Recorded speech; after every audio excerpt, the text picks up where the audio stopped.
Good morning, good morning, good morning. All right. I am flying solo right now. Dominick had a family emergency come up, so I'm flying solo right now. Going to try to get things moving. Misha Nicole, thanks for coming in. Heather, thanks for being here. Come on up on stage. Folks, raise your hands if you have questions. I'm going to try to ping some folks in. But like I said, I'm flying solo because Dominick couldn't be here right now. He's got a family emergency to attend to, and of course, family comes first. So I'm flying solo right now. And until some other folks come up and join me on stage, I'm just gonna talk to myself. So anyway, here we go.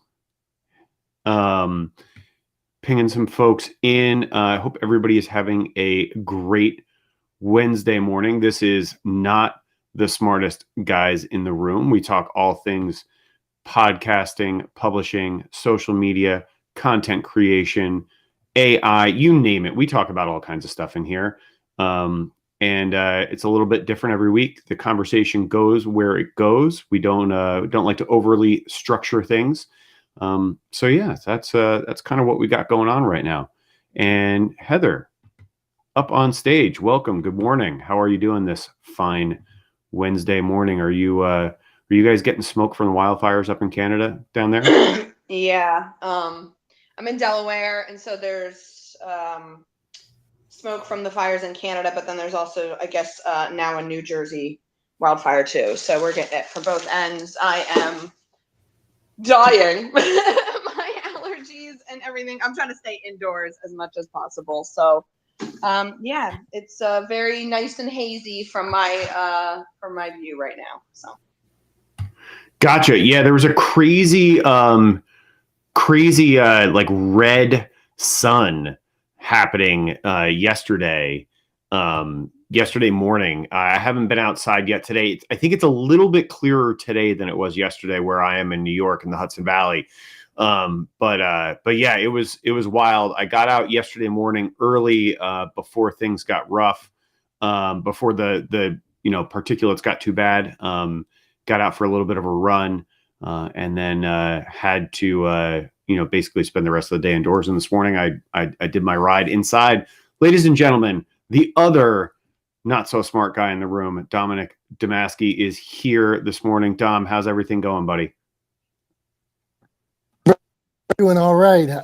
I'm here. I just wanted to check in with you guys. You guys, for 2 years have lifted my spirits on many days, and so I have some family stuff that I have to deal with. I am dealing with, but I thought I'd come in and hear you guys chatting and arguing and talking goofy about media and fried chicken and things like that, and it would lift my spirits. So I'm leaning on you for now, and I appreciate each of you, and I'm sending much love out. Thanks, brother. Well, it's coming right back your way, Dom. I mean, obviously, we're all thinking about you. I told everybody as I opened up the room that you were dealing with a family emergency. So just wishing all the best for you and your family. And always thinking about you, bud. Got your back if you need anything, you know how to get a hold of me. But I'll hold down the fort for you in the meantime. Try to keep things moving this morning. But yeah, we were just talking about the wildfires up in Canada. I don't know if you guys are getting smoke out your way. I'm assuming you probably are, but it's a stay indoors kind of day here. Yeah, it's weird, guys. Yesterday, me and my wife went out for a walk, and it actually looked like I've studied rain for 30 years. I used to work landscaping, and I'd watch the rain clouds come, and I'd think landscaping was never for me. And I'd watch the rain clouds, and I'd be like, it's going to rain in 40 minutes. It's going to rain in 30 minutes. We're going to get to go home early. That cloud's coming in 6 hours. And so yesterday I'm looking over at the clouds, and I'm like, it looks like it's raining 10 minutes from here. That's how thick it was. But it was actually just the wildfires, like you're saying, Tom. Come on. Yeah, pretty wild. How about Jason? Where are you at again? Remind me. Are you guys getting any? I'm in California. I'm in California. We don't have any smoke here, but for the last 3 summers, we've had serious smoke. I mean, if you guys are experiencing that now, I mean, I understand, but we've been dealing with that every single summer, and this year is different because it's been such a wet year. So we'll see what happens. Yeah, man. Like I said, I forgot you were obviously I forgot you were out in California, but yeah, it's one of those things. It's like super uncommon on the East Coast to really kind of get this layer of smoke laying down on us. I know you guys are used to it and have to deal with it out on the West Coast a lot more frequently, especially down in California, a lot more frequently than we do. But it's so out of the realm of kind of norm, and especially I think from what I was reading, it's because the smoke is laying so low in the atmosphere. Like we last year we actually had smoke coming over the East Coast and kind of similar haze up in the atmosphere from wildfires out in California and on the West Coast. But the smoke was really high up in the atmosphere. Here it's so low, it actually smells. I was describing it yesterday to somebody. It actually smells like a campfire that got put out about 10 minutes ago. If you know that smell, if you've been out camping and like you walk past a fire pit that somebody, extinguished or poured a bucket of water on like 10 minutes ago, that kind of smell, that's what it smells like outside of my house. And I'm, 400 or 500 miles south of where these fires are burning. So it's pretty wild to get that kind of, the smoke laying that low in the atmosphere. And I guess that's why they're telling everybody to stay inside as much as you can, and definitely don't exercise outside. So I did my training ride indoors this morning. Anyway, let's try to keep it moving, try to get back on subject a little bit here. Although we don't really have a prescribed subject per se. We talk about all kinds of things in this space. I was talking about, I don't know if anybody saw it, but I posted, I've gotten back in the habit, at least for the last 2 days, of doing my daily vlogs. And I posted a video yesterday about talking about mission for business. I was curious, we'll kind of run down. We haven't heard from John yet. So John, what are your thoughts on mission and the role mission plays in business and kind of keeping your business moving forward? What are your thoughts? Well, a long time ago, I didn't really believe in like mission statements. I've changed quite a bit for what I do. Having a clearly defined mission or pitch keeps me on task of what my priorities are, what my format is. It doesn't allow me to wander into areas where I don't belong, and it's really, really good. Having mission helps me with my drive. So when days where I don't know what to do, Tom, that's where my mission comes in and say, okay, here's the mission. So, for example, I did an interview on WLEA radio in Steuben County, New York this morning as a part of their morning show. That's part of my mission, spreading the word about what I do, spreading the word about my show, and staying on task. So mission for me really it's kind of liberating, because there are days where I don't have a lot of motivation. There are days where it's easy to say, I don't feel like doing this because of this, and this. And I have a mission. I have things I need to do. So it helps provide and propel me that this is what I have to do today. There's not a whole lot of thinking involved, which I think is a plus. Yeah, I mean, I couldn't agree more. One of the things that I really love about having a mission as a business is that it means that everything you do is purposeful, right? Because if you have that mission in the back of your mind, if you have that sort of driving force pushing you forward, then everything you do is purposeful. Everything you do kind of points you in the right direction. You have a reason behind the things that you do, and an easy sort of measuring stick to decide whether or not something you're thinking about doing is a good idea for your business, right? Is it in service of your mission? If yes, then probably something worth considering. If no, then you can kind of walk away from that. So yeah, I mean, I think it's a great way. Go ahead, Dom. Hey, what I wanted to ask you guys about this is, so when I was I started writing like 2005, started speaking at places, but I was still in industrial insurance. I was still in pharmaceuticals. And I used to have this guilt in my heart that I wasn't all in. And I almost felt like I was serving two masters, or felt like I was lying, because on one hand, I was moving forward. I was I was building. But on the other hand, I felt like, well, I'm still working pharmaceuticals. I'm still getting paid by the man. I'm still this. So what do you guys say to those people that are on that journey too?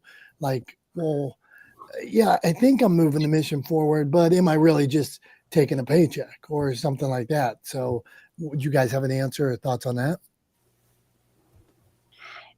Dominick, I got approached by many pharmaceutical companies when I was younger, and in the business, they liked having registered dietitians, even though it was kind of hypocritical, because we had the science background. I never did it. Did I go on an interview? I have to admit I did, because I wanted to see what the pay was and stuff like that. But I don't know. I mean, I personally don't think I could be passionate about it. And I don't think you're in your best light unless you're passionate about what you're doing. What do you think? I 100% agree, but I guess what I'm asking is, so what about the people, let's say you work in a factory right now, or you're working pharmaceuticals, or you're working as a paramedic, and you want to speak to the world about being a dietitian, and that's your passion. But right now you have 2 kids, you have, a mortgage, and day one of speaking to the world about being a dietitian, it's not going to pay that mortgage. It's not going to feed your family. So what do you do? How do you justify that? Or is there a way? So that's where I was going. What do you think? I mean, when people get desperate, they do desperate things, right? So for me, dietitians in the hospital don't make any money. We are, basically in the hierarchy. It's basically surgeons, doctors, nurses, social worker, cleaning people, dietitians. And that's the truth. I don't even think they want us there, to be honest. So I found a way to make it work. And I just plowed through. And sometimes I was working for a nonprofit while I did my business on the side until my business got so busy. So I think if there's a will, there's a way. And I think no matter what you're doing, if you're not passionate about it, then I don't think you're going to get to the success that you could have. I mean, I think too, Dom, I don't know, maybe this isn't exactly what you're asking, but this is where my brain goes with that question is if you're working for somebody else, right? If you have a job where you're part of someone else's business and you don't really have ownership in the business, right? Or even ownership in the direction of the business per se, how do you find mission? And I think I think personal mission is just as valuable as a business mission, right? Or a mission around the work that you do. And so I think there are tons of ways to find personal mission. One of the ways that I would suggest it is obviously we're all always strapped for time, and you have to be discriminative about how you spend your time, right? Discriminating in the choices you make about how you spend your time, because we've got a limited amount. But one of the ways I would suggest it is, if people feel a little bit rudderless or feel like they don't have a mission in life that they're working to fulfill because they don't have that kind of ownership stake in a business, look for volunteer opportunities, right? I mean, Dom, you're kind of all about chasing your mission, right? Between the work that you do, the business you own, the volunteer work that you do, you're all about kind of chasing passion and chasing, joy and happiness and motivation and mission. So you've kind of made it your life's work, both when you get paid for it and when you don't. But I think for people who don't have the ability to do that, right, because they have to work that 9 to 5 to make sure they're taking care of their family, I think there's opportunities, and volunteer opportunities would be where I would put it. If I had a 9 to 5 job, and actually for a long time when I worked for other people early on in my television career, one of the places I found mission was in my volunteer work as a firefighter, and that's something, 20 plus years later, I'm still involved with, right? I was at Firehouse last night, So it's one of those things. If you're passionate about it and it drives you and gives you mission, I think it's worth pursuing. It doesn't have to be business. Yeah, go ahead, man.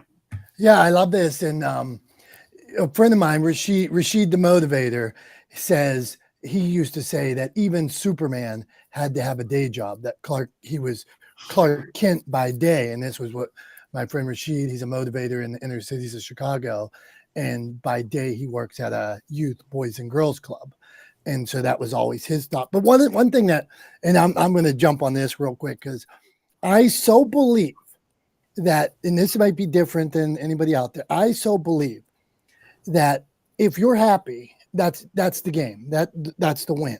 So like some people are like, and this is to your point, Tom, some people are like, well, your passion has to be your job. Well, what if your job is watching Cleveland Indian games?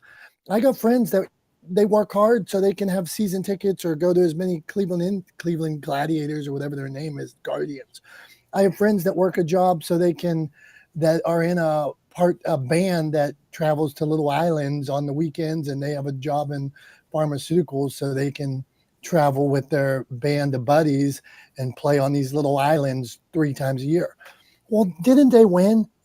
So sometimes people, you hear so much like your passion has to be your job. Your passion has to be your job. And in my case, it is. I watched my dad. My dad's a landscaper, and for 50 years, this guy, hard snow, landscaping, heat, never complained. He loved every day. He'd be out spraying the little plants. He'd come in at home and he'd be out in the woods behind their house, just looking at trees and touching the leaves and stuff like this. And when I was in insurance, when I was in yellow paid sales, all these jobs, I'm like, man, I wish I could be like my dad, in that way, to love it. And so for me, I chased that for years and years until I found it. And that was what, to your point, Tom, that's where I went. But I just back to that point of, I feel bad that I feel for people, that so many people are putting out this message. Well, it has to be your job. It has to be this. It has to be your life. What if my passion is being the rec coach for my son and daughter? That I want to be the best rec baseball coach or whatever for my son and my daughter. And I want to line the fields and I want to do this and that. Well, don't I win? Why did that have to, but you'll hear this narrative that you have to be, it has to be your job. Well, that's not a job. That's just something that I want to do. It's my passion. So I can really get on the soapbox, but I'm going to leave you on that. And I'm about out of here, you guys. Thank you. Thanks, Tom. Thanks so much for that. Yeah, I mean, I 100% agree with you. You and I both are extremely fortunate to be in positions where we've been able to sort of build our lives around things that we're passionate about and do that work, right? And actually earn a living doing it. But that's not the case for everybody. And my path is not the right path for everyone. Your path is not the right path for everyone. For a lot of people, the right path is a job that pays the bills and the time to pursue passion and mission outside of that, right? For a lot of people, that's the right path. And different combinations of that are right for different people. So I think, yeah, 100%, I agree with you. Just because, I'm on the path that I'm on or you're on the path that you're on doesn't mean that that's the right path for everybody, right? It just means it's the right path for us as individuals. So everybody, I think, should look for ways to find that level of satisfaction and fulfillment. I think having a sense of mission, a sense of purpose in what you're doing, whether that's professionally or personally or recreationally, whatever the case may be, can help get you there. But that looks different for everyone, right? So my prescription is not your prescription. I 100% agree. Joyce, how do you find mission, in the work that you do or in personal life? What's your mission? Good morning. It's funny. I was thinking about this in terms of being a mother and how that has sort of taken over my life. My kids are now 21 and 24. And part of the reason, a significant part of the reason of why I really did want to find something outside of my family, because I need something outside of that. And I talk about the podcast and the mission to enhance the impact women have on this industry, and I love having that voice, and I like doing policy work. I like all of it, but I don't know, that whole thing about your job is your life or your job that is the job that is monetized is your mission isn't always true. I understand that perfectly well, or I feel like my life really had no mission. So I don't know, it's a little complicated. I never thought I would be a woman who had a law degree and actually chose to stay home with her kids for the time that I did, which impacts your monetizable.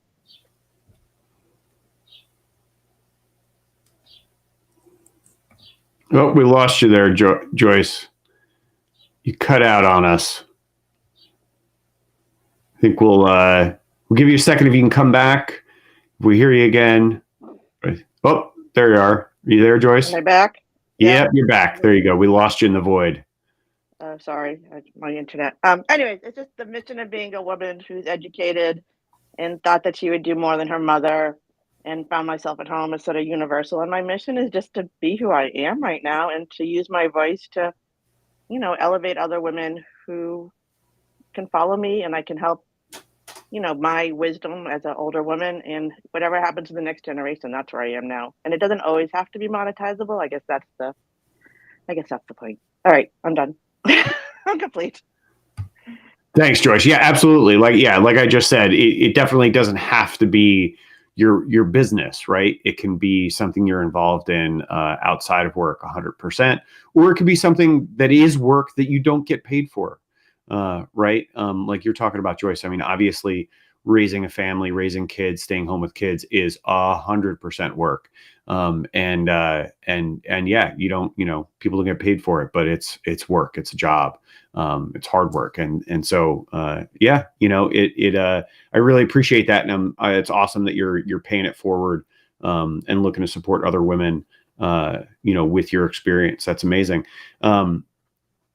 Moving on. So we're, because I'm, kind of running the room this week. Apologies in advance. I'm not the best at this. Dom definitely is the one who is usually pulling all the strings behind the scenes and keeping things moving, bringing people up on stage and deciding who we go to next and all that good stuff. And, like I said earlier, he's dealing with a family emergency. So he's not able to be here. He actually just popped out.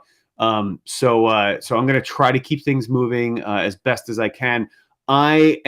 Because I'm on a desktop, because the way we run this, obviously we live stream. I haven't mentioned that yet this morning. So we're live streaming on Facebook and YouTube and LinkedIn and Twitter and Twitch and all kinds of places.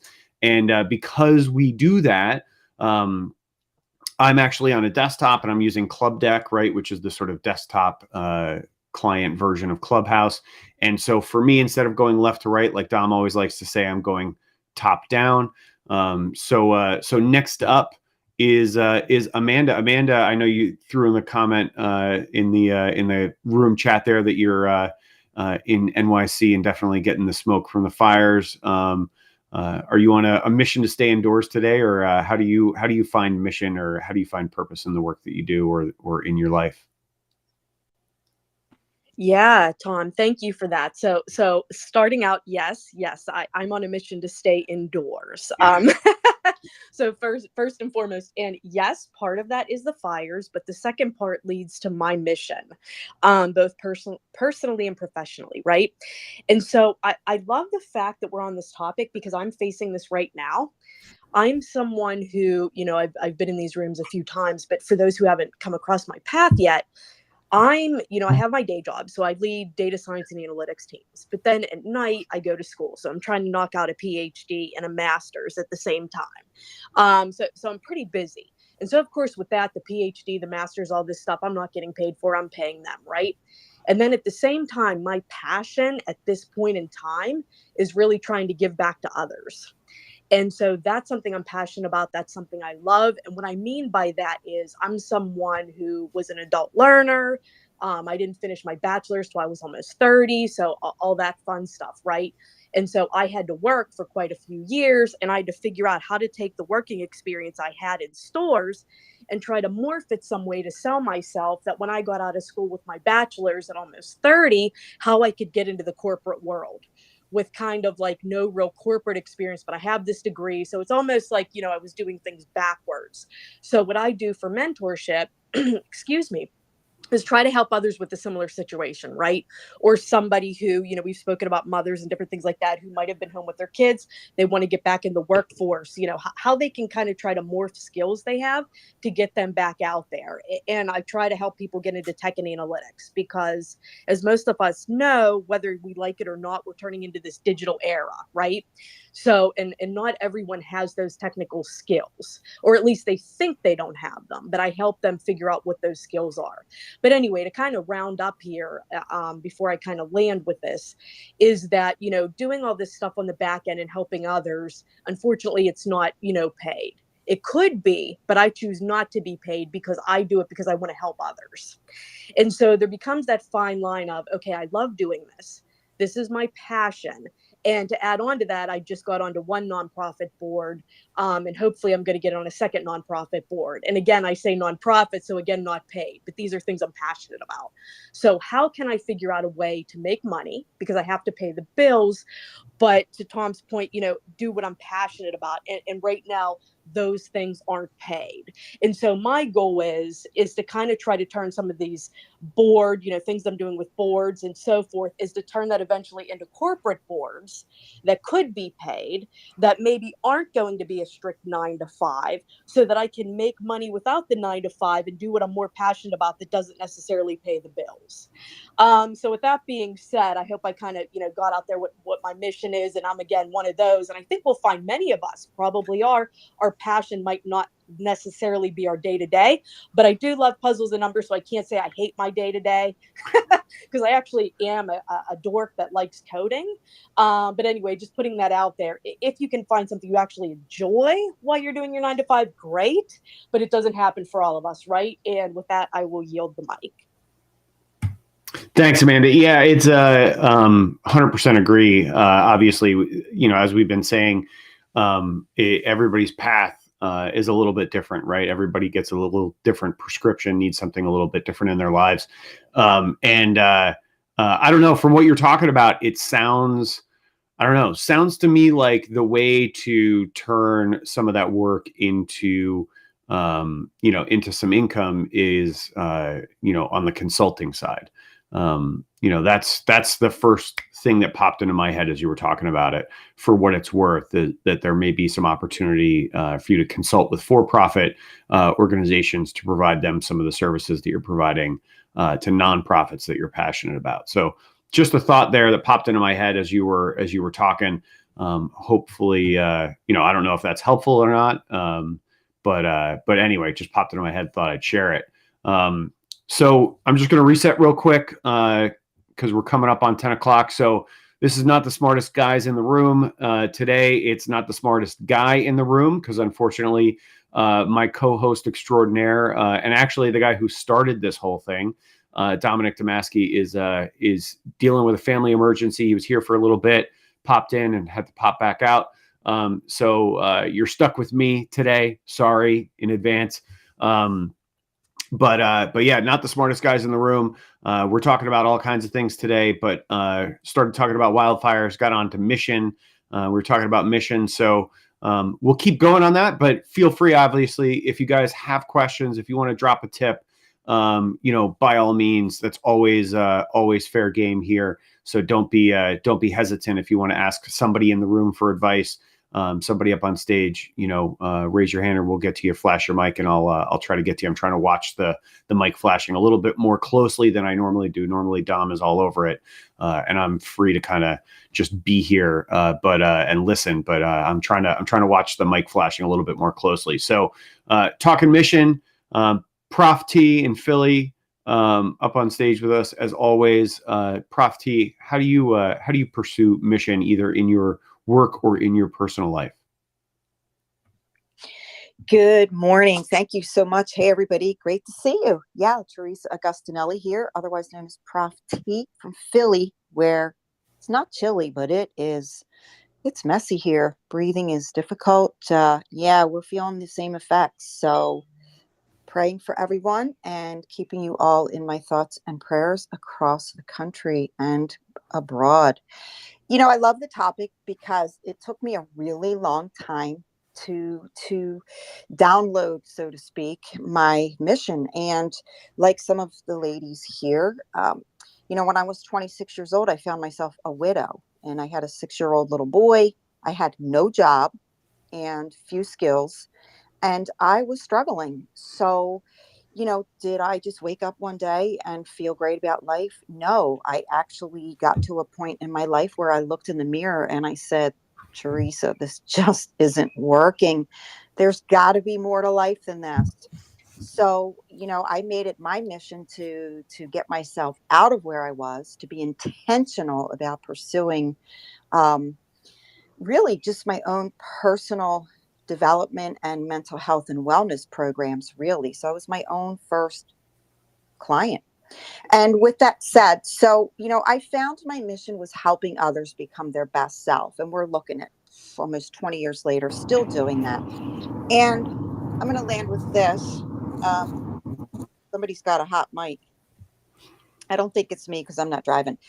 Yeah, and I'll land with this. I don't want to hog the mic, Tom. Thanks for the opportunity to speak. I'm going to land with this. There is a big distinction between loving what you do and doing what you love and getting paid for it. I find no reason that we should not be paid for our street cred, our education, our experience.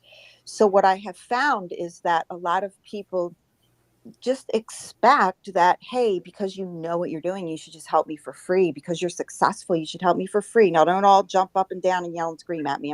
I'm going somewhere with this, Tom, because listen, I learned early on when I first opened my practice, my private practice, I had bills to pay. I'm not going to be much help if I have no lights that I can turn on in my office. I'm not going to be much help if my rent doesn't get paid and they terminate my lease.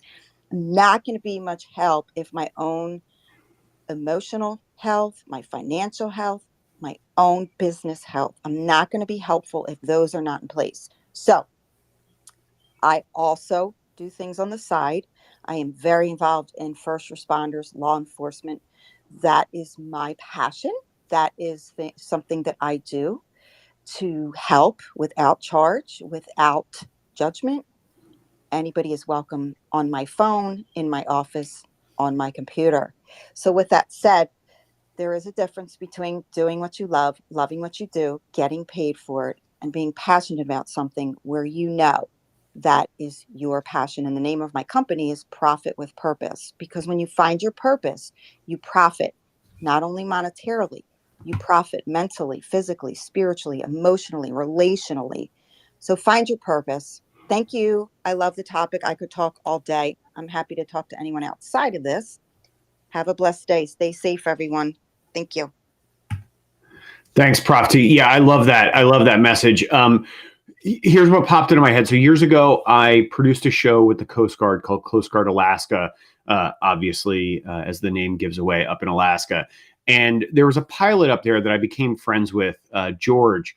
And George used to have this saying, this sort of mantra that he would use, especially when he was on duty for emergency dispatches for search and rescue cases, flying the helicopters up there in Alaska. And which often those cases, those calls would come, in the middle of the night, in bad weather, and those guys would, put their lives on the line to go out and help people in distress. And he used to have this mantra that he would follow whenever those calls came up, and it went like this. It was slow is safe and safe is fast. And sort of behind that, what that means, slow is safe and safe is fast, is this idea, this kind of principle or tenet that you cannot help someone if you don't get there to help them, right? You cannot help somebody if your mission is to go out and rescue people, right, in a search and rescue situation, you can't rescue them if you become in need of rescue yourself en route, right? And if you're rushing, you make mistakes, and if you make mistakes, you can't get there to help, right? And I think the reason it popped into my head is because I think it's analogous to what you were saying, Prof T, about this idea that just because you're passionate about something, a lot of people feel like they shouldn't get compensated for it, right?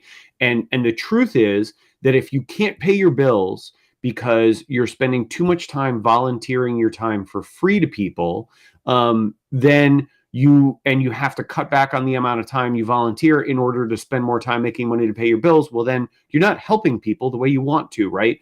So at the end of the day, if you can, the way Prof T was talking about, form a business around pursuing passions, right?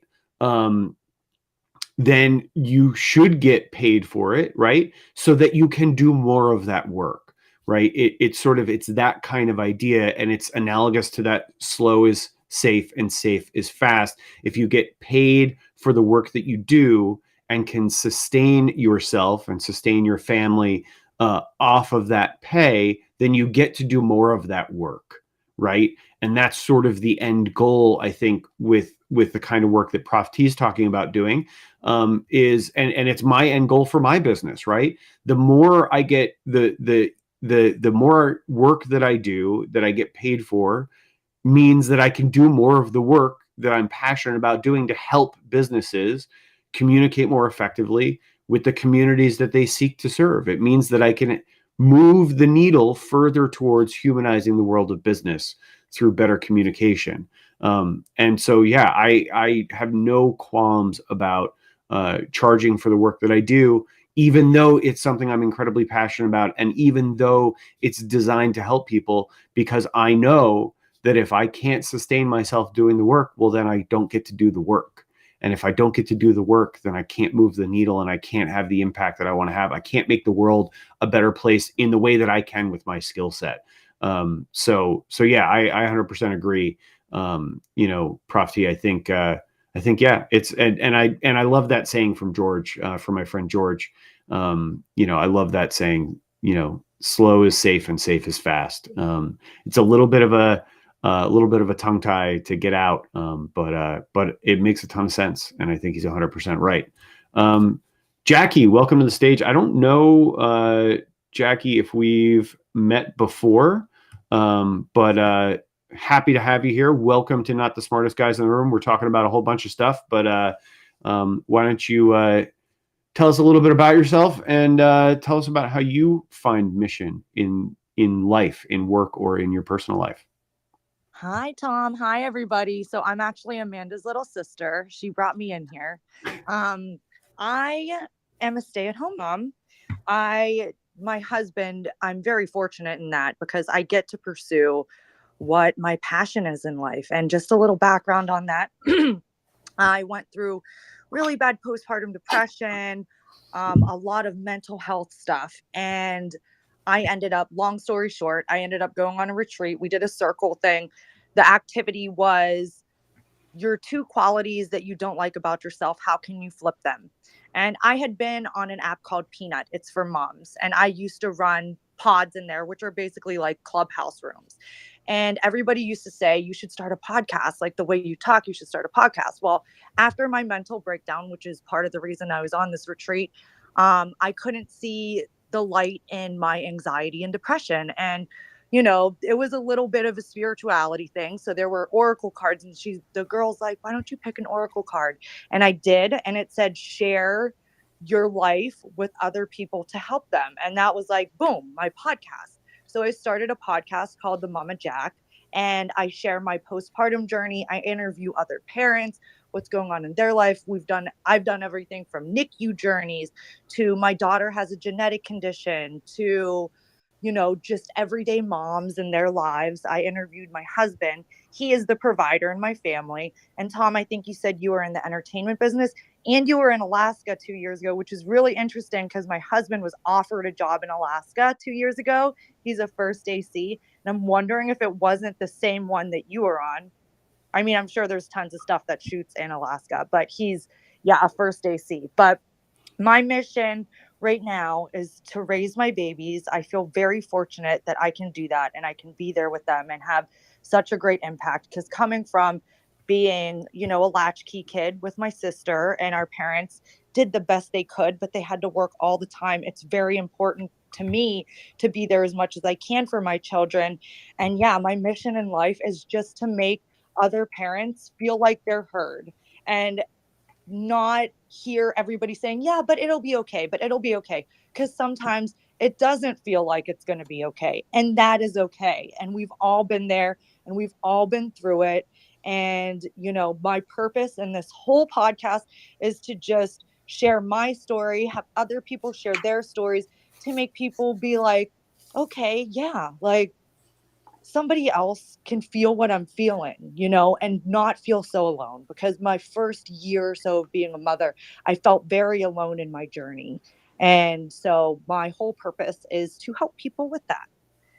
And I won't chat anymore. But thank you so much for giving me time to speak. And any advice you guys have on podcasting, I'm new. I started in January. I'm on episode 20 now. I'm going to end the season at 25. And then season 2, I don't know when I'll start it, probably within the next couple months. But thank you so much for letting me speak.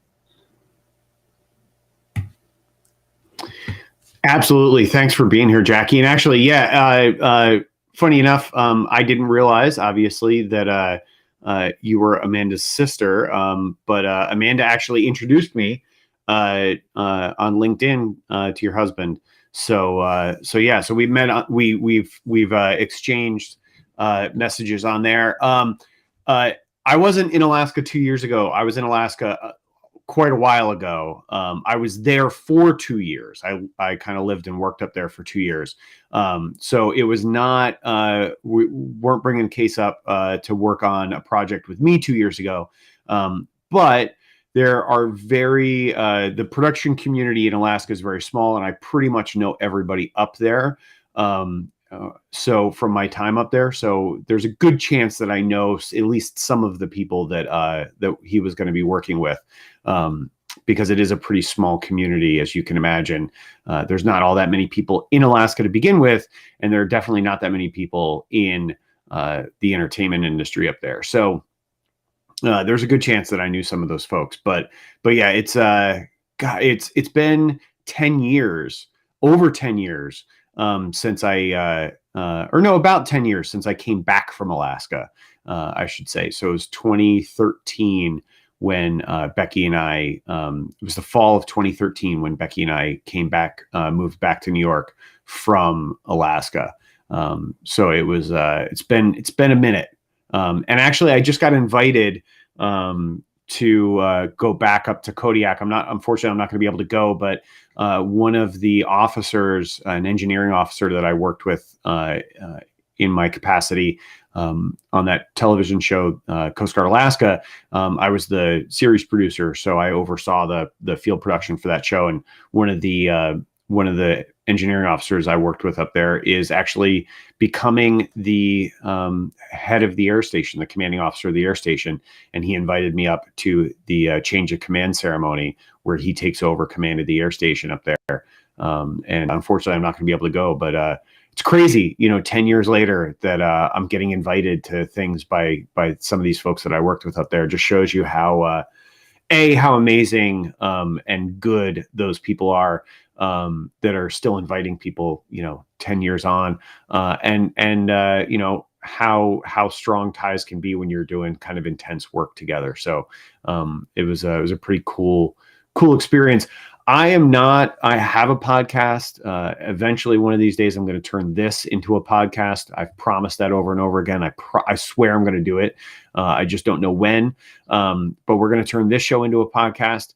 I would say two words of advice for me when it comes to podcasting is, one, be consistent. Whatever schedule you set for when you're going to release episodes, do your best to stick to it. Audiences really appreciate consistency. And so when they check their feed and they're looking for your podcast, it's great that it shows up on a regular basis. So what I would say is consistency, and two, stick with it. because a lot of people, the vast majority of people who start podcasts don't make it as far as you have. I think a lot of them stop after like 10 episodes. They're like, these are the statistics. I'm sure some other folks in the room know better than I do exactly what the statistics are, but I think it's like most podcasts only make it to like 10 episodes or something like that. So you've already kind of made it further than most, but stick with it. Audiences don't happen overnight. All of the podcasts that you hear that are successful now, most of them, if you dig back, have been at it for years, right? So stick with it, keep it up, and I just be consistent. That's my best advice. But if anybody wants to chime in, we'll move on to Johnny. Johnny, if you got any advice for Jackie on podcasting, have at it. And otherwise, we're talking about mission today. So if you've got any thoughts to share on mission, how to find mission personally or professionally, have at it. So, yeah, thanks. Good morning, friends and foes. This is John Pica. You can call me Johnny. And Jackie, I've been podcasting since 2005. I've got a podcast now called Back of the Cereal Box. But you've got on stage here some heavy hitter experts in the podcasting world. Up top, John J. Wiley, and Magnificent just dropped out, but she has a great podcast. And there's a room or a house here on Clubhouse called Podcast Pros that I recommend you join. And it is a house where we share with each other how to grow, how to be excellent, how to how to do the podcasting thing. And it's a no sales room. So there's no sales pitches. There's no, make $10,000 this month with your podcast kind of thing. Podcast Pros, check it out. As far as mission, so I was thinking about this as I was listening to other people talk. My mission is really simple. It is to entertain the world, one audience at a time, one story at a time. And I just pursue any opportunity to do that, no matter what form or media it is in. And it's just that simple for me. And sometimes I make a lot of money doing it. Sometimes I don't. But at the end of the day, that's what fuels me, and that's what excites me. I'm Johnny. I'm done. Ta-da! Thanks, Johnny. Appreciate that. And I think one of the things that from what you said is that pursuing mission, pursuing passion is not a linear path, right? It meanders for sure. It is a long and winding road to paraphrase or quote. But I think that's a quote, actually. But it's a long and winding road, and sometimes you get paid for it, sometimes you don't. Sometimes it furthers your business, sometimes it doesn't. But as long as you are in pursuit of that mission and furthering that passion, I think it's something worth exploring. So appreciate that, and great advice to Jackie about joining that house. I would say I second what you said, Johnny. Avoid any of the spaces where you see people promising you're going to be making 10 grand a week off your podcast in a ridiculously short amount of time, because they're going to charge you for a program that is almost guaranteed to not work. So please don't go down that road. Those folks drive me absolutely nuts. I hate all of those, and they're everywhere these days, all these quick fix programs, 4 simple steps to be a millionaire in a week. Like, come on, it's bullshit. We all know it's bullshit. But somehow people get suckered into paying for this stuff, and it drives me nuts. Go ahead, Johnny. Hey, yeah, Jackie, what is the name of your podcast? I want to take a listen to it. It is called The Mama Jack. The Mama Jack podcast. It's on Apple and Spotify. Sorry, my kids are swarming me right now, so you might hear them in the background. Awesome. Can you, Jackie, why don't you if you can, throw the link or throw the correct spelling of the name into the room chat so everybody can take a peek at that. I can even throw it up. If you throw a link in, I can throw it up in the top of the room, so everybody can check it out. Great question, Johnny. Yeah, we should absolutely support Jackie. There you go. There you go. Your sister's got it for you. So yeah, let's. I'll put that up in the top of the room too. Dom put my link up there. My link doesn't need to be there. You guys know how to get a hold of me. But yeah. So yeah, let's everybody support Jackie's podcast, and any other questions, feel free to reach out for sure. Stephanie, welcome to the room. Welcome to the stage. I don't think we've met before. Thanks for being here in not the smartest guy in the room this week, because I'm flying solo. So how do you find mission or follow your passion in either your personal or professional life? What does that look like for you? I think it's pretty much making mistakes and finding out what you like and you don't like, because we're always learning. We don't have everything figured out.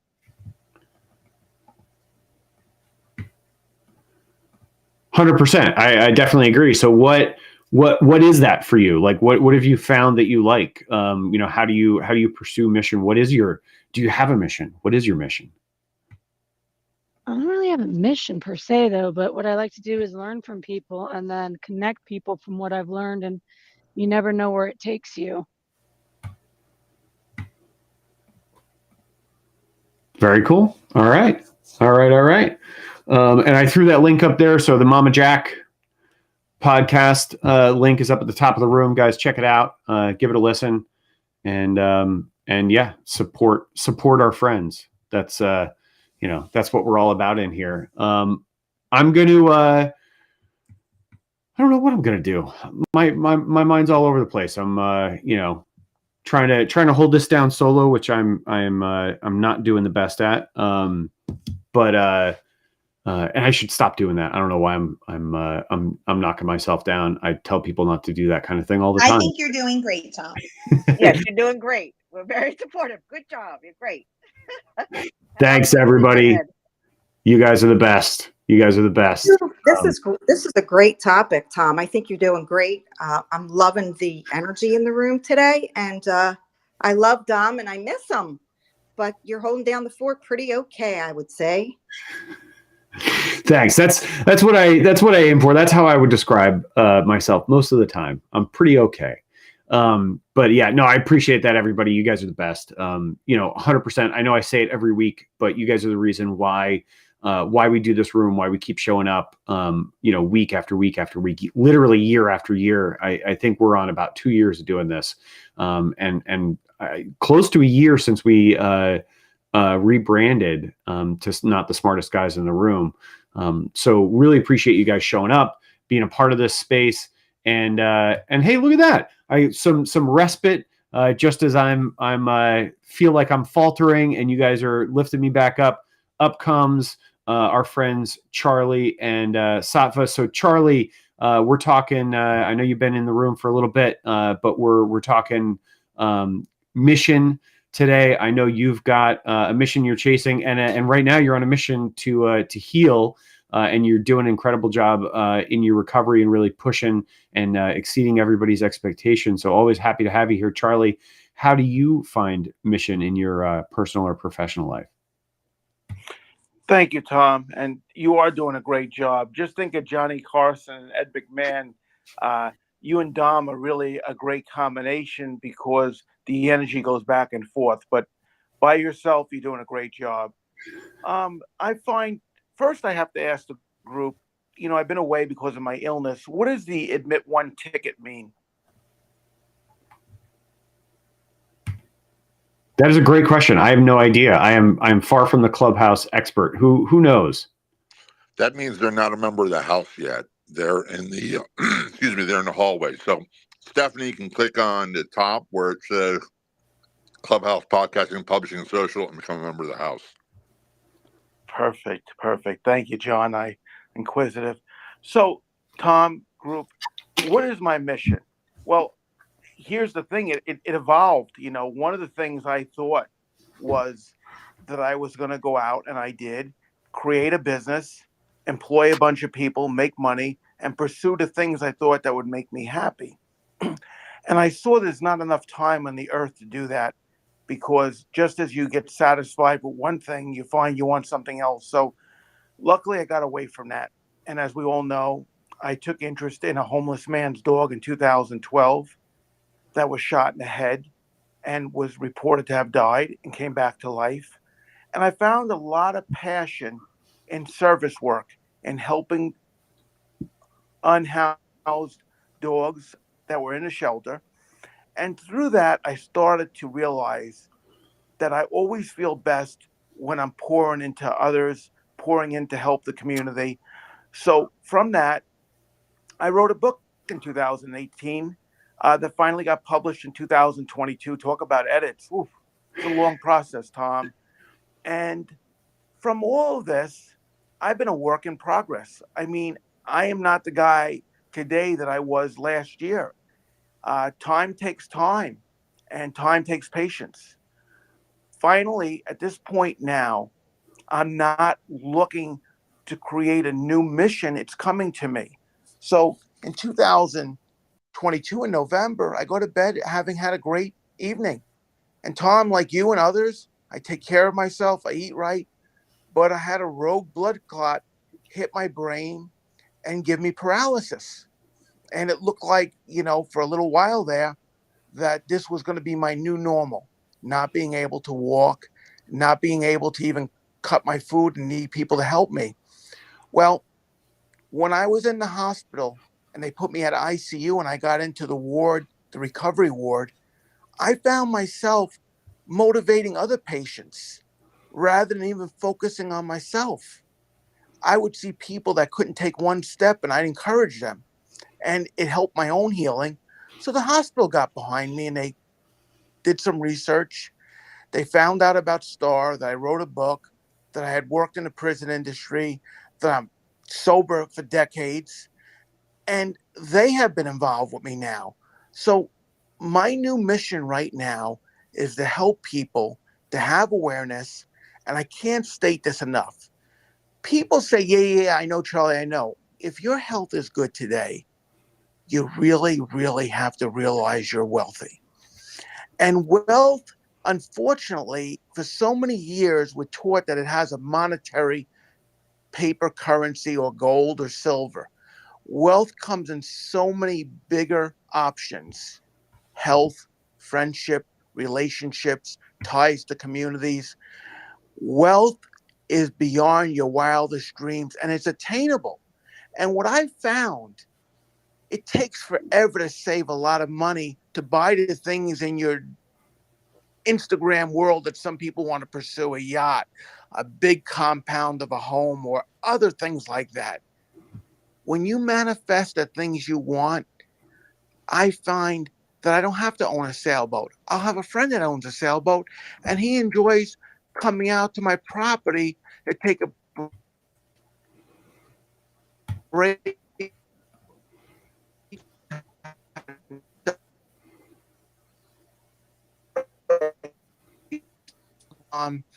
Is that finally, I used to be a young boat without a rudder. And now I have a rudder and I have a big sail. And it's not my will that's propelling me. It's the energy I put out into the world has come back. And one of the things I say, I'm not a Bible thumper, but I'm a spiritual guy. You cannot outgive your God. And that could be the universe, that could be the community, that could be whatever you put in there. And it could be starting with something as small as helping an abandoned dog find a home that winds up becoming your own dog. And you got a buddy and you can start to do things that you normally wouldn't do. And that wraps it up for me now. I'm glad to be here. Thanks, Charlie. Love that. Really love that message. It's this idea that so many people think that you have to have that you have to. I just lost my train of thought. Man, I had a perfect Oh, I hate it when I do that. I had a perfect kind of tie on to what you were saying, and I just got caught up in it, and I lost the thread. And you know what? That's okay. I'm just going to leave it. I'm going to leave it at that. Charlie, you said it best, and I'm not going to try to add on to it. If I remember what I was gonna say later, I'll throw it in. But I think you said it very well, Charlie. So thanks for that. Thanks for sharing that. Safa, how do you pursue passion or mission in your life? Hey, brother. Wholeness community. I absolutely love this topic because it's about relationships. Every single time, personal, business, it's always about the relationship. And the money, it comes. It comes when the relationships are healthy, vibrant, alive. For an implied example, a business associate partner of mine who lives in Florida now, after 10 years in business, and I'm currently not operating my business, we still talk. He shares his life with me. I mean, the guys, we're about as different ends of the spectrum. However, when I treated him with a little bit more kindness than normal, a little bit more compassion than maybe the typical person, and I just listened to this person, just whatever it was, it formed a bond that has now stood the test of time. Through the vicissitudes of life, personal and business, it's always going to come down to the common denominator of relationships. There's a quote, I don't know who says it. It goes, people will always remember how you make them feel. And I would just love for this idea of perfect to be abolished, because everything is perfect as it is. We don't have to attain, or I'll use the place of I don't have to fit in anyone's box or fit into a projection of what other people think that I am. I am, period. And that's enough. When I give myself that gift, I'm invariably giving that gift to the people in my immediate surroundings. There's another quote by elder in the Orthodox Church, and I'm not an Orthodox Christian. However, the quote says, if my presence can't edify you, nothing I can say or do will. And I think that that's so powerful because it's the quality that one brings with oneself everywhere one goes, that is either giving life or it's taking life.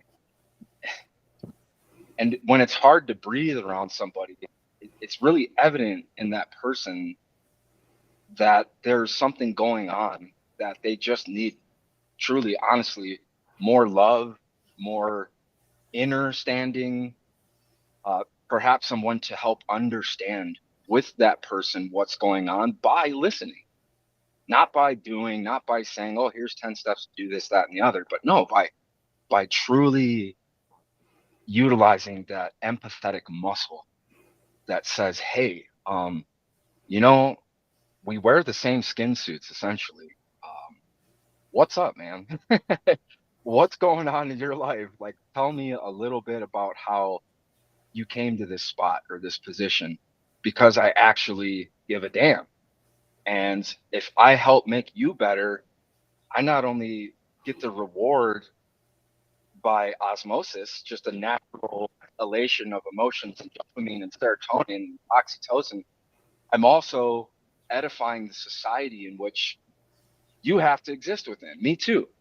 And if we're carrying this weight together instead of seeing everything is separate and that's the other, ooh, that other person. Oh, instead of doing that, saying, hey man, I got 90% today.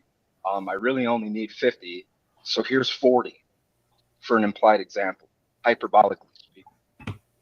And so in the personal vicissitudes and in the business vicissitudes of life, the only permanency here is constancy. That is change. And when I allow myself to flow, that's what it's about. Staying in that flow instead of trying to use my paddles to swim in a stream. Maybe just find the current and allow myself to float merrily down or merrily up, wherever it is, or throw my sail up and find the wind and allow that to propel me forward. And it's so much easier said than done, especially when one has a perfectionistic bend like myself, where I want everything to be in its perfect place. However, I'm a proponent now to abolish that word perfect and to just allow things to be. And that's the greatest gift I could give myself as well as anyone else around me. Thanks for the stage. Not sure why our brother's not here, but sending him big love to Charlie, man. Sending you big love too, and everybody in here. Prof T, the tribe, big love, guys. Stop. I'm done speaking. Thanks, Safa. Appreciate that. Yeah, it's here's what popped into my head as you were talking there was I heard this comedian talking about the absurdity of life and sort of encouraging people to not take things too seriously, right? To find humor in their lives and to laugh at the absurdity of it all. And so this was, and I'm paraphrasing here, but this was basically what he said was life is absurd if you think about it. We are meat puppets. We are ghosts that are walking around inside of meat puppets on a spinning rock, hurtling through ever-expanding infinite nothingness. And it's all just absurd if you think about it. And you just can't. I'm pretty sure that's George Carlin. It might have been George Carlin. George Carlin has said something like that. I think you're absolutely right. The comedian that I heard talk about it recently was definitely not George Carlin, but they may have been paraphrasing a bit from him. But yeah, I mean, I love George Carlin. That's such an important point, brother. Yeah. Yeah, you have to laugh at the absurdity of it, right? I favorite quote of mine, and I don't know who it's really attributed to, was you can't take life too seriously. None of us gets out alive, right? There's no point in it. But yeah, I think there's a lot to be said for that. The other thing too, I was thinking earlier when coming off of the back of what Charlie was talking about, and actually what you were talking about too, Safa. For people who aren't maybe super spiritual or religious, this idea of like sort of karma and what you put out into the world, you get back. There's actually a lot of truth to that. And if you're a little bit more pragmatic and a little bit more prone to looking towards science for explanations, social psychologists call it the rule of reciprocation. And I know I've talked about it in here before, but that's essentially, I think, what people are talking about with karma. And it's this idea, it's something we're taught, right? It's something that's embedded in our society. For any of the parents in the room, it's something you started teaching your kids before they could even talk, I'd be willing to bet. It basically goes like this. The rule of reciprocation is you cannot take or receive without giving in return, right? And it's sort of a social construct. It's a rule that all civilized societies around the world essentially have adopted. And one of the easiest ways we teach it, or one of the ways we teach it to really little kids before they can even talk, is doing something simple. And I'm sure this is something, and I know Jackie's got young kids because we heard him in the background. But something I'm sure she can relate to is when your kids are, 18 months old or younger, right? Sort of pre-verbal, maybe they've got a couple of words here or there, but they're not forming sentences really. We talk to them a lot, right? As adults, we talk to them to try to teach them how to communicate. And one of the things we do is whenever you hand a young child like that something, you say to them words to this effect, and now you say thank you, right? And what you're teaching that child to do is you're teaching them to, whenever they receive something, to give gratitude in return, right? Because that is saying thank you is how we give gratitude, right? How we demonstrate our gratitude to other people is we say thank you when we're given something. And what you're really doing is teaching them to follow this rule of reciprocation. It's the same reason why if you're walking down the street and you make eye contact with a stranger and the stranger says, good morning, you say good morning in return. And I'm sure other people in the room can relate to this. I know I've been in this situation where I'm walking past that person, I'm paying attention to my phone, or I'm distracted by something. They say good morning to me and I miss saying it to them before we pass. I'll actually turn around and apologize. Say, oh, sorry. Good morning to you too. Right? I'll actually turn around and say it to them, make sure that they hear me, because I want to make sure they know that I'm reciprocating, right? That I'm following that rule. I feel, I don't feel obligated. It's a desire to follow that rule. And that's really kind of what I think Charlie was talking about to some extent, a little bit of what Sava was talking about is just following that rule of reciprocation, that what you put out in the world, you get back. When you give to people, they or other people will give to you in return. People who see you giving that gift, if the people who you're giving to aren't able to give to you in return, people who see you doing that work will give back to you. It'll come back to you in spades, I promise. But that's why, right? There's a name for it. There is a scientific and research backed proof that it exists in the world, and it's called the rule of reciprocation. But yeah, I just wanted to throw that out there. It's something that I practice. I try to practice with this idea, and it's one of the core tenets of my book that's coming out in September, and that is to lead with value always. And I always try to deliver more value than I ask for in return. I always try to deliver value before I ask for anything. It probably makes me terrible at sales. Go ahead, Safa. What you got? Real quick, man. You jogged me when you had stated something a couple weeks ago, when you had stated, when you're writing an email, it's like, why does everybody say all the best? And I began to think about something else I could say. How can I help? And when you said leading with value, you reminded me of that. And I've used that a few times, actually. I wanted to say thank you for that. That's all. I love that, man. Yeah, it's funny you say that, because I actually have. I don't know if I was talking about my email signature, if that's what jogged you, but my email signature, rather than saying all the best or best regards or regards or whatever, my email signature is here to help, and then my name and all the information. Yeah. So yeah, I mean, that's because I want people to know that that's my intention. Like, I want to help. Right. And sometimes, like Johnny was saying earlier, sometimes I get paid for that. Sometimes I don't, but it's always my intention. So I put it there as a reminder to myself and to the people that I email, so that every email I send reminds me and tells them that I'm here to help. So yeah, I appreciate that. But yeah, it's, rule of reciprocation. Follow it, folks. It works. It works. And if you're not sure about how to do that, please, check out my book when it comes out in September. It's called Legendeering, and it's all about how to sort of lead with value in the content you create around your business, and build community around your brand. So please check that out and support it when it comes out. It's designed to help. So that's the goal. We got a new person up on stage with us. Doras, I'm just gonna say your name that way. I have no idea if I'm pronouncing it correctly.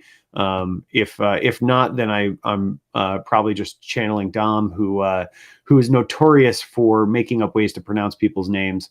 But Doras, we're talking about mission, we're talking about passion, and how you pursue those either in your personal life or in your professional life. I see we've got a couple of things in common, because you're a film/TV producer. I spent about 17 years in the entertainment industry in New York, producing television and commercial content. So yeah, would love to hear from you. How do you pursue mission in your personal or professional life? Well, good morning, Tom, and everyone. Thank you for inviting me to speak and inviting me to the stage, Amanda. You gave me a thought, Tom, when you were saying about don't expect things first, and ask for stuff first before giving something. And I get that. And I know because you worked in the industry, you definitely, especially in New York, you probably got the same thing. One thing that is like a pet peeve of mine in the industry is that I don't like it when people contact me. They've never met me before. We've never had any communication. And all I get is a link to like all their different projects and their music or whatever it is, their acting reel. And I'm thinking to myself, are you just is your world that small that you're the only one in it? And that's all you think about day and night is yourself?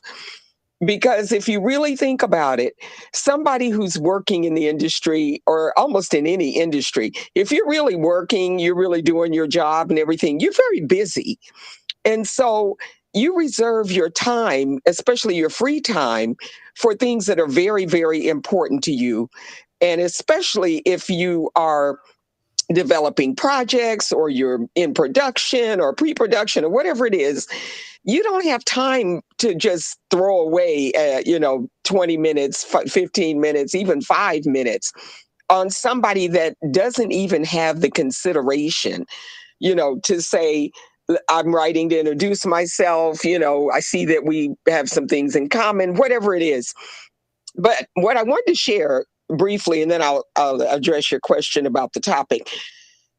I give advice to a lot of people coming along behind me in the industry. I've been in the industry over 30 years. And one thing I tell them is, think about it this way. If you go to your mailbox and it's stuffed, just full of mail, what's the first thing you're going to get rid of? Junk mail. Mail that you don't recognize the person or have any sort of reason for them to be writing you. You're not interested in their product or their service or whatever. So you're going to get rid of that first. So I tell them all the time, when you reach out to people, don't reach out in any way asking for anything or pitching anything or sending them anything.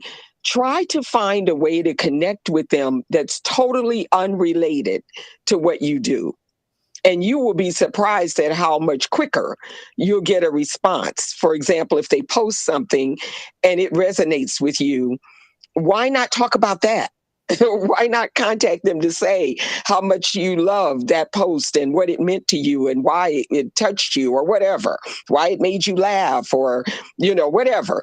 And so, anyway, that's one of the things that I try to teach in these workshops I do sometimes, because there's something about this younger generation that I think their world is just very small. And I think it's partly because of social media. Everybody's competing. Everybody's looking to see, who's ahead of them, who's doing this, or everybody's looking for the secret, how can I make more money? And I'm like thinking to myself, you're going about life all wrong. And I just want to share one thing with you before I answer your question. My mom used to always say life is an art. My mother was not educated. My mother was not all, savvy and sophisticated and knowledgeable about a lot of stuff. But boy, that woman had common sense in spades. And when she spoke, she didn't speak a lot, but when she said something, you better be listening. But when I was younger, I didn't know what that meant. And she'd say, life is an art. You got to make it what you want it to be. And I was like, what is she talking about? But boy, now after a lot of years on this planet, I understand why she was saying that. And that's what I share now with everybody that I can, is that if your life isn't going the way you want it to go, you're doing something wrong. So you need to look at that. Don't blame other people. Don't look outside. Look in the mirror. Okay, now to your question about passion and your mission. It took me a while to find my passion. And part of the reason was because I was like a lot of people who have a desire to do something or a talent, and they think, "Oh, I'm gonna be a singer, or I want to be a star, or I'm gonna be an actor, or whatever it was." And I had all these big dreams and big plans, when I was like 16, because I grew up in Detroit and I was around Motown and all of that, and it's the Motor City and it's the music industry. And so that funneled, a lot of my dreams were funneled through that prism. And so all I could think about is, I got to get to California so I can be a singer. So I finally get to California, and none of that worked out. I had no plan, no money saved up, no connections. I didn't know what the heck I was doing. And I'm kind of glad in a way that I didn't know and that I messed up a lot and made a lot of mistakes, because those mistakes helped me so much when I finally did find my passion, which is what I do now, which is producing. Took me a while. I had to stumble into it. But what I do to keep myself excited and motivated about it is that I'm always looking for new people to bring into my circle. And a lot of people don't do that. They have their little circle, their clique, and they don't want to let anybody in. And they don't realize why they become stale and why their ideas and their projects dry up and why their thoughts and their creativity and all of that dry up. Because you have got to feed it. And you can't feed it alone. This is not a mission you want to go on by yourself. It's like being a soldier and deciding, I think everybody's going right, but I'm going to go left. It's like, excuse me, you better stay with the team because you're going to be needing them. And that's what I've learned in my 30 years in this industry, is that no matter what business you're in, you need a team. You need people. And it doesn't have to be a big team. And you don't have to be paying them a whole lot of money. It can be labors of love that everybody is doing because they care about the project or because they love you and care about you and want to see you succeed. And I really want to share this one thing with you. When you are working towards your mission or toward whatever it is that you want to do in life, just don't forget that it's not all about you. That many projects that I've done or been involved in, they weren't my own creation. It wasn't something I came up with.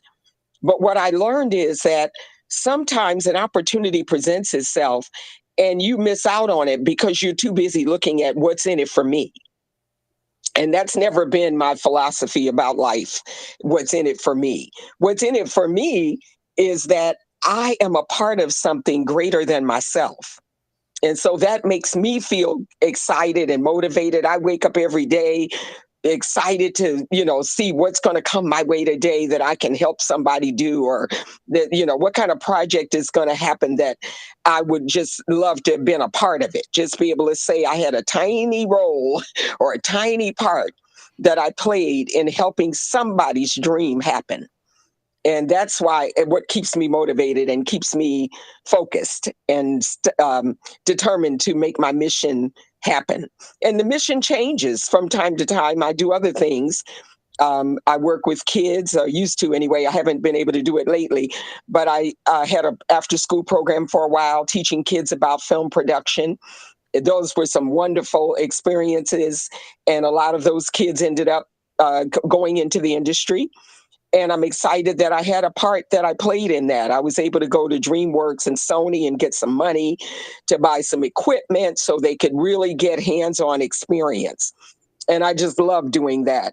So you got to find something you love doing outside of your career. And it can be related to your career, like mine was, that I am in film production and I was teaching it to these kids. But it was, the mission of it wasn't about me and my project. And so you need to find something that makes you want to get up every day, makes you excited to see a new day. And as you keep getting older, bring as many younger people into your life as you can. And believe me, that works. That will keep you fired up. And thanks for letting me speak. Thanks for that, Doris. Thanks for sharing so much. Love that. Love everything you had to say. Really glad that you joined us here today. And appreciate your perspective on things. I want to jump back to something you were saying earlier, where you were talking about communicating with somebody by not talking about or forging a relationship with somebody or sowing the seeds of a relationship by not talking about work, right? By not talking about what you do. And it was interesting to me that really jumped out at me, because it's something I counsel my clients and businesses more broadly to do all the time. I think businesses often get it completely wrong. When you see communications from businesses, you see whether it's posts that they put on social media or commercial advertising that they do, it's often all about the business, right? It's here's what we do, here's how we do it, here's how happy we are and proud we are of what we do, et cetera, et cetera. And the problem is what you're really missing, what they're missing is that nobody, like it's this old saying, right? Nobody cares how much you know until they know how much you care, right? And they're doing it backwards. First, you got to get people to give a shit, right? You got to get people to care first about you, about your brand, about your business, before they're even willing to receive information about how you do it, what it costs, et cetera, et cetera, et cetera. And so many businesses just get it completely backwards because they want to talk about what they want to talk about. And what they're forgetting is it isn't about them, right? It's not about the business. It's about the community that they're seeking to serve. And I think it's rooted in really two things. One is businesses have a tendency, and I think this has been reinforced by sort of corporate culture over the last 40 years or so, going back to people like Jack Welch and their sort of leadership style and corporate structures they put in place at places like GE. And it's this idea that businesses look at customers as data points on a spreadsheet, as dollars and cents on a P&L. They treat people like ATMs, right? The people are a hurdle to get past to get money out of their pockets. All they're trying to do is figure out the right code to put in so the money comes out of the ATM, right? That's how companies treat customers, right? Or consumers. And that's inherently flawed because as human beings, we hate that. We all want to be seen, heard, and understood. And so we hate being treated that way. It drives us nuts. It drives us away from companies. It's the reason why people hold their nose and order things off of Amazon. And it's the wrong way to do it. But it also means that businesses often, it's reflected in their communications, and they lead with information about the business rather than leading with value for their audience, right? And for their community. And I think exactly. Thank you. Yeah, exactly. That's, and I knew that's what you were kind of on the same page with me on that. And that's why I wanted to say it.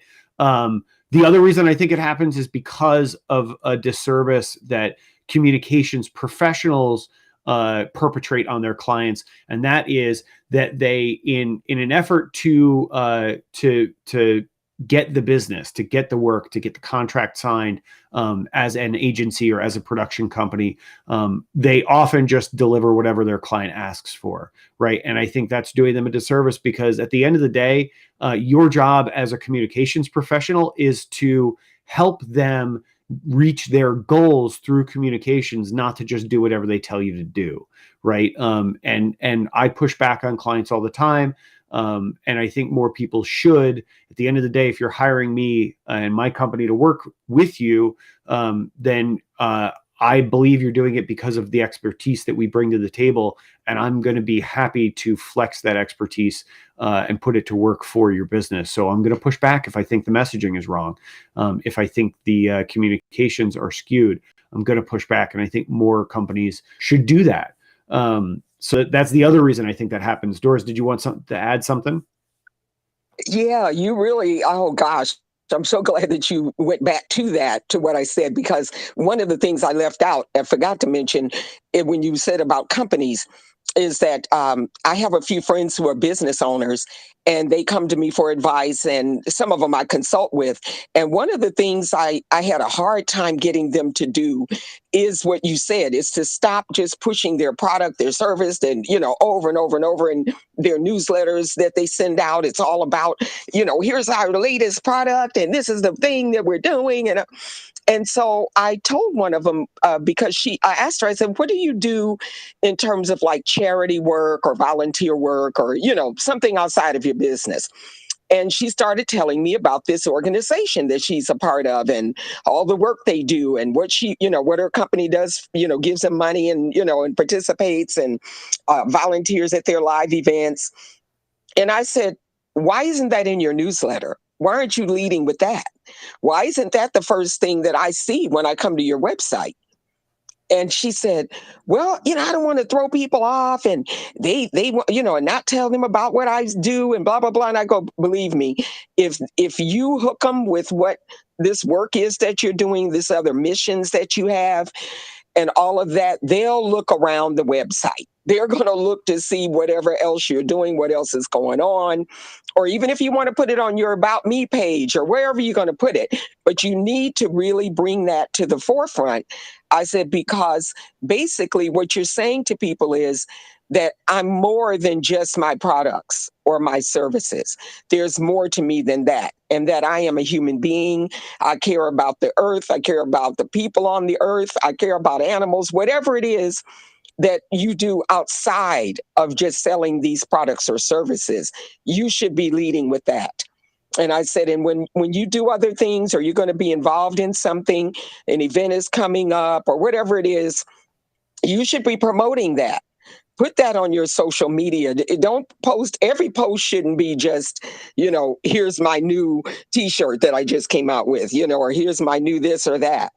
So anyway, I just wanted to share that.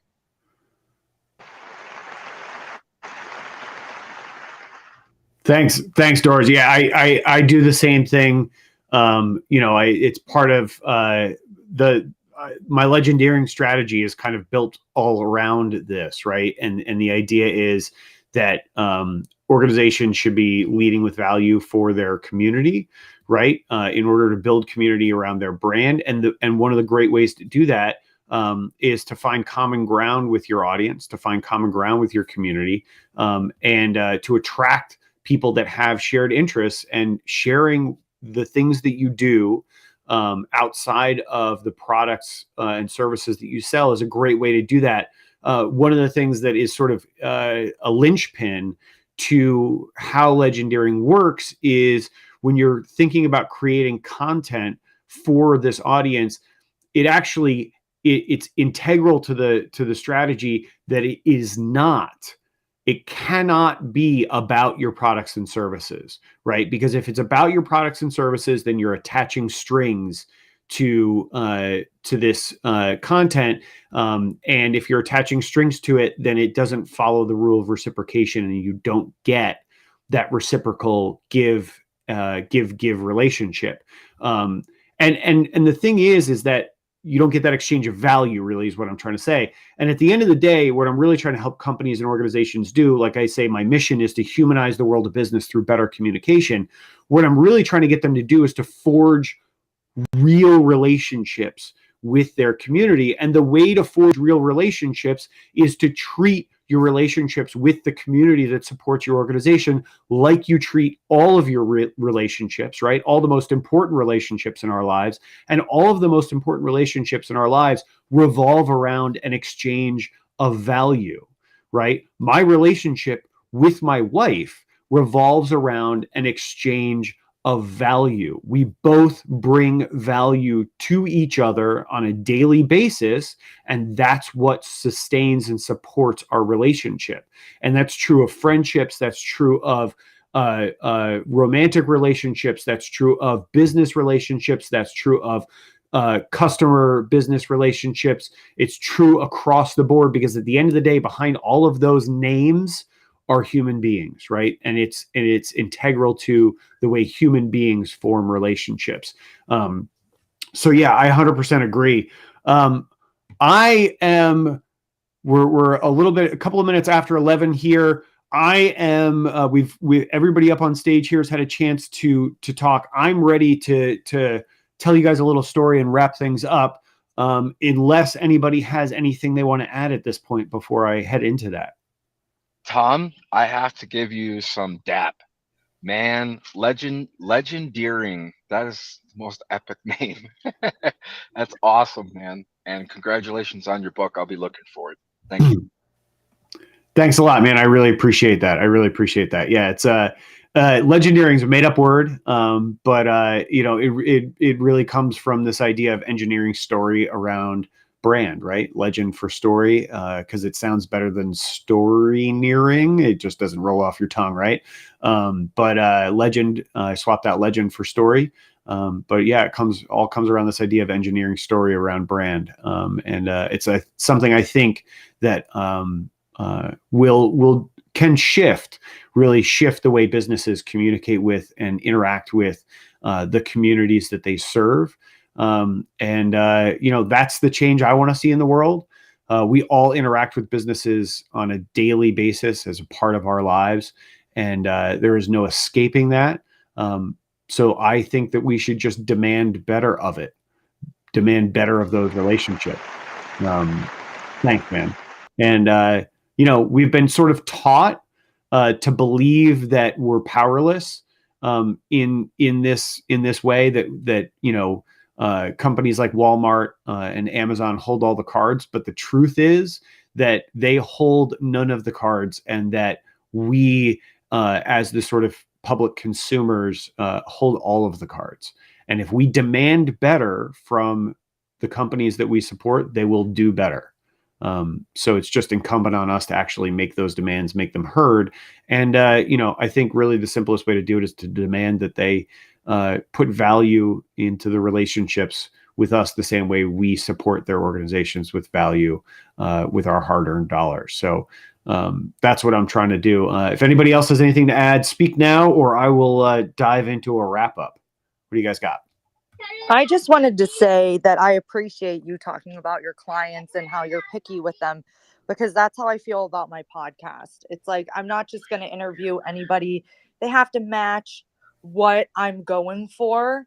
And it was a hard decision. And some people I haven't chose because of that exact thing. I create a very vulnerable space for people, and I want people listening to feel very comfortable and comforted whenever they're listening. And that really resonated with me. And I really appreciate you saying that, because it makes me feel like I'm doing the right thing for myself and for my brand.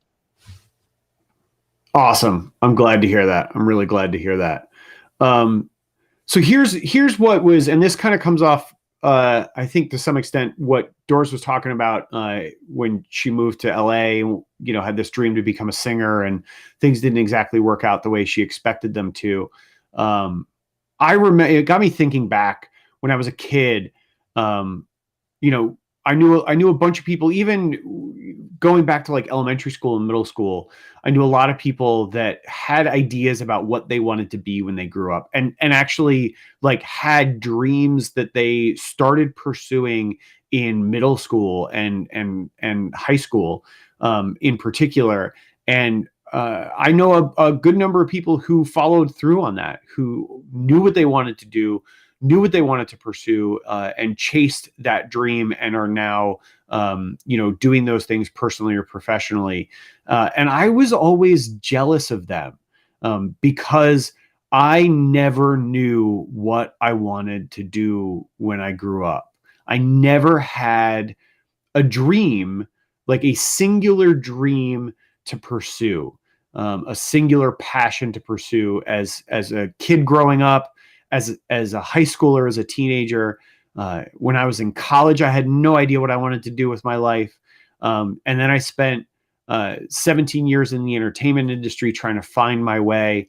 And it wasn't until about 5 years ago that I really realized that I wasn't, the path, the right path for me, didn't really have a name, right? Didn't have a job description attached to it.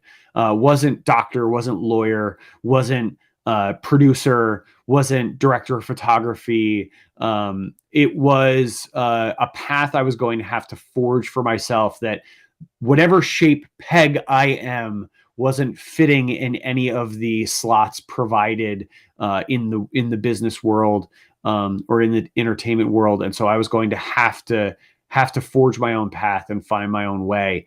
And here I am 5 years later, and it wasn't until about a year ago that I really landed on my mission in my business to humanize the world of business through better communication. And it was in December of 2021 when I actually figured out and launched the strategy that I call Legendeering, to put that put that into action, right? It wasn't until, just a year and a half ago that I actually knew how I was going to pursue this mission and how I was going to create this change that I want to see in the world, what path I was really on. So it took me, 21 years in the professional world before I really figured out what I was going to do.